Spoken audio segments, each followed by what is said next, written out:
पता चल ही गया किस चीज ने खींचा टाइटन पनडुब्बी को टाइटैनिक के मलबे के पास, और ठीक उसके आसपास हुआ इम्प्लोजन और पनडुब्बी अंदर ही अंदर चिपक गई और साथ ही चीथड़े उड़ गए अंदर बैठे अरबपतियों के। वो चीज कौन सी थी, इसे समझने के लिए पहले आपको क्रोनोलॉजी समझनी होगी। क्रोनोलॉजी कि किस प्रकार से ये जो घटनाक्रम है ये हुआ, और इस घटनाक्रम के पीछे जो सबसे बड़ा कल्प्रिट है वो निकल कर सामने आ रहा है खुद का खुद ओशन गेट। जी हाँ, अभी वैसे तो जांच चल ही रही है, लेकिन जांच के नतीजे आने से पहले कुछ ऐसे पॉइंटर्स सामने आए, कुछ ऐसे क्लूज सामने आए हैं जो साबित करते हैं कि इसमें गलती कहीं ना कहीं पनडुब्बी की ही थी। जी हाँ दोस्तों, आपको बता दे रविवार को यूएस नेवी जो थी उसे एक कैटास्ट्रोफिक इम्प्लोजन का साउंड उसने कैप्चर किया था, लेकिन वो जानते नहीं थे कि किसका है। ये ठीक उसी वक्त का था जब समझ लीजिए कि टाइटन पनडुब्बी का संपर्क उसकी मदरशिप पोलर प्रिंस से टूट गया था। जी हाँ दोस्तों, टाइटन पनडुब्बी जिसके अंदर 5 अरबपति सवार थे, वो एक मदरशिप के साथ समंदर में चल रही थी। मदरशिप सतह के ऊपर रहती थी, पोलर प्रिंस उस मदरशिप का नाम था, और उससे कनेक्टेड जो ये सबमरीन थी ये नीचे उतरी थी टाइटन नाम की मलबा देखने के लिए, टाइटैनिक के रैकेज का टूरिज्म करने के लिए। 8 घंटे का ये डीप डाइव था जिसमें 4 घंटे ऊपर से नीचे और नीचे से ऊपर जाने के लगने थे और 4 घंटे मलबा दिखाने के लगने थे। लेकिन खबर जो सामने आ रही है वो कुछ इस प्रकार से है। यूएस नेवी को एक कैटास्ट्रोफिक इम्प्लोजन की ऑडियो प्राप्त होती है उनके सोनार डिवाइसेस के ऊपर में, और उसके बाद खबर आती है कि 5 बहुत ही एमिनेंट अरबपति जो हैं वो समंदर की गहराइयों में कहीं खो गए हैं, उनकी पनडुब्बी नहीं मिल पा रही है जो टाइटैनिक टूरिज्म के लिए गई थी। तभी यूएस नेवी को जैसे खबर मिलती है तुरंत कैनेडियन जो रेस्क्यू टीम है उससे बात करती है, और कैनेडियन टीम भी इसमें लग जाती है। एक सघन ऑपरेशन चला जाता है, सर्च ऑपरेशन चला जाता है, जिसमें आखिरकार जो कैनेडियन टीम है, जो कैनेडियन नेवी है, उसकी आरओवी को रिमोट ऑपरेटेड व्हीकल एक होता है, एक ऐसी छोटी सी रोबोटिक डिवाइस जिसे समंदर के अंदर उतारा जाता है, और वो जब स्कैन कर रही थी टाइटैनिक के आसपास, उसके मलबे के आसपास के इलाके को, तब उसे वो जगह दिखाई देती है जहां कुछ ऐसा दिखता है जैसे वहां कुछ फटा है, कुछ इंप्लोड हुआ है, और उसी के आसपास मिलता है उसे टेल कोन,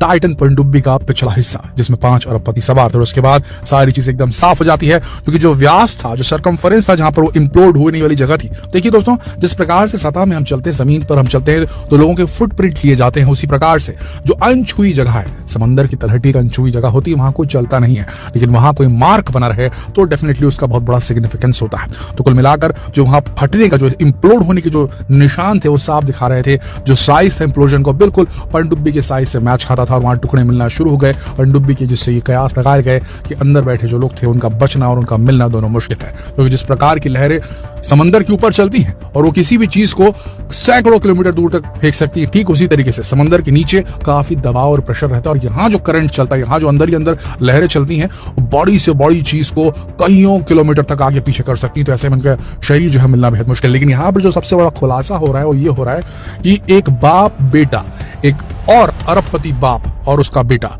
जो अरबपति उनका नाम है जे ब्लूम और उनके बेटे का नाम है शॉन ब्लूम, इन लोगों को भी अप्रोच किया गया था स्टॉकटन रश के द्वारा। स्टॉकटन रश कौन? जो कि ओशन गेट कंपनी के सीईओ थे, जिनका ये बेबी प्रोजेक्ट था, समझ लीजिए, जो टाइटन पनडुब्बी थी और उसमें बैठाकर लोगों को टाइटैनिक का टूरिज्म कराने का, टाइटैनिक के मलबे का टूरिज्म कराने का आइडिया समझ लीजिए इन्हीं की कंपनी का था। और उसके सीईओ थे स्टॉकटन रश, जो कि इस पनडुब्बी के अंदर भी बैठे थे, जो दुर्घटनाग्रस्त हो गई और इनकी भी जान चली गई। इसमें बताया जाता है कि स्टॉकटन रश ने जे ब्लूम और शॉन ब्लूम, इन बाप बेटे की जोड़ी को कांटेक्ट किया था कि वो भी हमारे साथ चले इस मिशन में, उन्हें भी ये टिकट सेल करना चाहते थे स्टॉकटन रश। लेकिन जे ब्लूम ने कहीं ना कहीं इसमें कुछ सस्पिशियस देखा, और उसके बाद उनके जो बेटे हैं शॉन ब्लूम, उनका कहना है कि मैंने जब इसे देखा, इस पनडुब्बी के डिजाइन के बारे में सुना स्टॉकटन रश से, तो मुझे डाउट हुआ और उन्हें लगा कि कहीं ये पनडुब्बी जो है ये भार सह पाएगी अथाह समंदर का, इतने गहरे समंदर का। इसका साइज देखिए बेहद छोटा है, साथ ही इसका जो मटेरियल था वो कार्बन फाइबर से बना था, कार्बन फाइबर और टाइटेनियम से मिलकर बना था। और खुद स्टॉकटन रश ने, और ऐसे कई सारे वीडियोस भी इंटरनेट पर अवेलेबल हैं जहां स्टॉकटन रश कहते हुए सुने जा रहे हैं कि हम रूल्स ब्रेक कर रहे हैं, हम ऐसे मटेरियल की तलाश में हैं जो ऐसी पनडुब्बी बनाए जो कम बजट में हमें समंदर की सतह के नीचे, एकदम नीचे तलहटी तक लेकर जाए, और उसमें उन्होंने सफलता प्राप्त कर ली है, ऐसा उनका कहना था। बाद में जे ब्लूम, जब उनका इंटरव्यू सामने आया, ये जे ब्लूम और शॉन ब्लूम थे, ये भी उस पनडुब्बी में सवार होने वाले थे, लेकिन एंड टाइम में इन्होंने टिकट लेना अपना कैंसिल कर दिया और इन्हीं की जगह पाकिस्तानी बिजनेसमैन शहजादा दाऊद और उनके बेटे 19 साल बेटे थे उनके, वो शामिल हुए उसमें और उनके अब वो अब नहीं रहे। तो जब ये खबर उन्होंने पढ़ी जे ब्लूम और शॉन ब्लूम ने कि जिस सीट पर शायद वो दोनों होने वाले थे, ये दोनों बाप और बेटे होने वाले थे, उनकी जगह कोई और बाप बेटा शहीद हो गया है इस पनडुब्बी की जो है एक्सीडेंट में, तब वो सामने आया और उन्होंने बताया कि हमें भी इसका ऑफर आया था और हमने इसे खारिज कर दिया था सिर्फ इसलिए कि हमें डाउट थे इनके पनडुब्बी के डिजाइन में, और आखिरकार हमारा वो फैसला सही साबित हुआ। दोस्तों देखिए, जो कार्बन फाइबर होता है उसको बनाते वक्त अगर उसमें कहीं भी कुछ इंटरिम फॉल्ट आ गई, डेफिसिट आ गई, तो एक छोटा सा जो डिफेक्ट है ना, उसके थ्रू पानी, सोचिए 115 मिलियन पाउंड का जो ऊपर वाटर कॉलम का जो वेट है वो एक साथ पड़ेगा उसके ऊपर, एक छोटा सा भी छेद कहीं कुछ हुआ, कोई भी डिफेक्ट हुआ, उसको फाड़ कर चीर कर पानी अंदर घुस जाएगा, क्रश कर देगा। वही हुआ इनके साथ, ये नहीं बच पाए। कार्बन फाइबर और टाइटेनियम के साथ में जो इन्होंने बॉडी बनाई थी, डिजाइन दिया था जो इस सबमरीन को, उसी में फॉल्ट है, ज्यादातर लोगों का ये कहना है, क्योंकि जितनी भी सबमरीन चलती हैं अभी के टाइम में जो समंदर के अंदर ऑपरेट करती हैं वो मेटालिक होती हैं,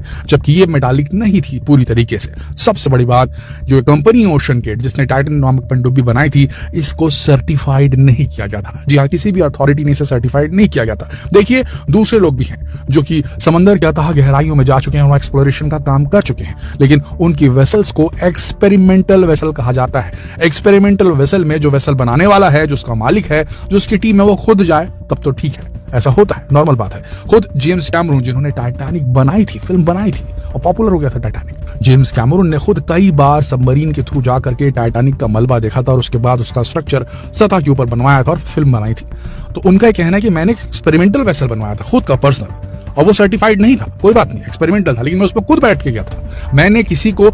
बुला करके, सीट बेच करके, टिकट बेच करके किसी को नहीं बुलाया था। तो अगर आप किसी को 2.5 करोड़ रुपए की टिकट बेच रहे हैं तो उसकी सुरक्षा की जिम्मेदारी आप ही के ऊपर होता है। तो ऐसी स्थिति में ओशन गेट की जिम्मेदारी है इस शिप के साथ जो हुआ वो। लेकिन ओशन गेट का कहना है कि भैया, इस प्रकार के एक्सप्लोरेशन में सबके अलग अलग मत होते हैं, सभी लोगों के पनडुब्बी को किस प्रकार का डिजाइन होना चाहिए सबके अलग अलग मत है। सभी साइंटिस्टों के अलग अलग मत हो सकते हैं, सभी डिजाइनर के अलग अलग मत हो सकते हैं, हमारे अलग मत थे। ये एक दिन में बनाई गई पनडुब्बी नहीं थी, ये 14 साल हमने ऐसी स्थिति में तब देखा जा रहा है कि पनडुब्बी जो कह रहा है कि इसमें ओशन गेट का बहुत बड़ा हाथ है। जी हाँ दोस्तों, स्टॉकटन रश जो सीईओ है, उनके बारे में जे ब्लूम ने खुद कहा है, वो अरबपति जो जाने वाले थे, बाद में उन्होंने टिकट कैंसिल करा दी। जे ब्लूम उनका कहना है कि इनका जो रिस्क टेकिंग एपेटाइट, ये उन्हीं के वर्ड है, उनके रिस्क टेकिंग एपेटाइट है वो ज्यादा था, उनकी रिस्क लेने की भूख काफी बड़ी थी, ये उनका कहना है जे ब्लूम का स्टॉकटन रश को लेकर के। देखिए, हम सब जानते हैं कि ocean is scarier than space, यानी कि समुद्र जो है वो ज्यादा भयावह है अंतरिक्ष के मुकाबले। जी हाँ दोस्तों, हर एक इंच पर एक एम्पायर स्टेट बिल्डिंग जो कि लेड से बनी है, उसका भार पड़ता है हर एक इंच पर जब आप पानी के नीचे सतह पर पहुंच जाते हैं, उस जगह पे जहां पर टाइटैनिक डूबा हुआ है। तो ऐसी स्थिति में ये बेहद गलत है। जेम्स कैमरून की बात माने तो उनका यह कहना है कि जिस प्रकार से इस कंपनी ने टिकट बेच करके लोगों को बुलाया, तो सुरक्षा की जिम्मेदारी इनकी है और ये सर्टिफाइड करा बगैर अपनी इस पनडुब्बी को कैसे उतार दिया। एक्सपेरिमेंटल वेसल होती तो उसका मालिक खुद उतरते तब तो ठीक था, लेकिन अगर इसमें इसका मालिक नहीं उतर रहा है बल्कि लोगों को टिकटें बेची जा रही है और वहां पर लोग टिकट खरीद रहे हैं और उसके बाद उसमें जा रहे हैं और उनकी मृत्यु हो रही है, तो इसका जिम्मेदार कौन होता है। जेम्स कैमरून ने यह तक कह दिया कि टाइटन पनडुब्बी को बनाने वालों के अंदर भी वही एरोगेंस था, वही एक घमंड था जो टाइटैनिक बनाने वालों के दिमाग में था, जिसकी वजह से टाइटैनिक डूबी और अब टाइटैनिक के जस्ट बाजू में टाइटन पनडुब्बी भी रेस्ट कर रही है। तो दोस्तों, कुल मिलाकर ये बताया जा रहा है कि ये जो पूरी घटना घटी, इसमें जो पनडुब्बी का डिजाइन था, जो मटेरियल इसमें इस्तेमाल किया गया था, इसकी ही सबसे बड़ी गलती थी। इवन ये भी खबर निकल कर आ रही है कि ओशन गेट कंपनी में एक व्यक्ति ने ज्वाइन किया था जो कि पनडुब्बियों के विशेषज्ञ के रूप में उन्होंने ज्वाइन किया था। स्कॉटलैंड के थे वो एक्सपर्ट,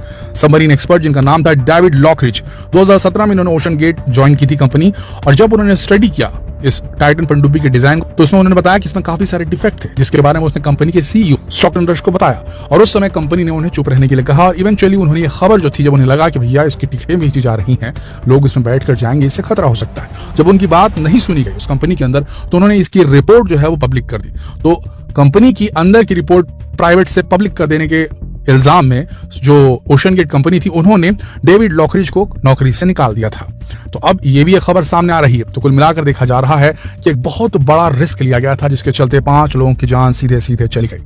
तो दोस्तों, ये थी वो असली वजह जिसके चलते ऐसा लगता है कि जो पनडुब्बी थी वो खींची चली गई अपनी मौत की तरफ। आशा करते हैं इस वीडियो से आपको वो सब जानने को मिला होगा जो आप जानना चाहते थे इस घटना के बारे में। अगर ये वीडियो आपको रोचक, इंटरेस्टिंग और ज्ञानप्रद लगी तो इसे अपने तक सीमित ना रखें, इसे शेयर करें फेसबुक पर, व्हाट्सएप पर, यूट्यूब पर। जल्द मिलते हैं आपसे अगले वीडियो में, तब तक के लिए आप सबका इस वीडियो के अंत तक बने रहने के लिए दिल से धन्यवाद।